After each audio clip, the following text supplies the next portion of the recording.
Here is your portable flower petal printer, the tool you need to create unique arrangements and bouquets.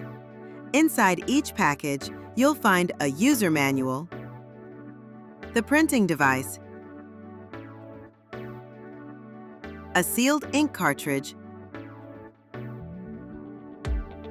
a charger, a printing ruler, a cleaning fluid, and a cleaning cloth. Download the PrintND app by scanning the QR code included or search for it in your app store. It's available for both Android and iOS devices.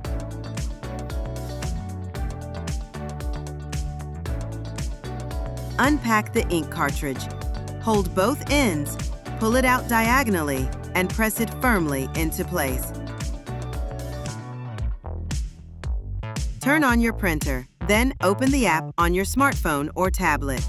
In the top right corner, tap the Unconnected button to connect via Bluetooth.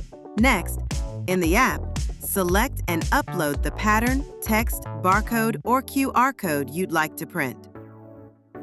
When the app displays PrintND, press the Function button on your printer to start. Now you can print your favorite designs and heartfelt wishes, adding a personal touch to any bouquet or occasion. With the portable flower petal printer, your bouquets will not only delight customers, but also convey truly unique emotions. For more information, visit www.printonpetals.com.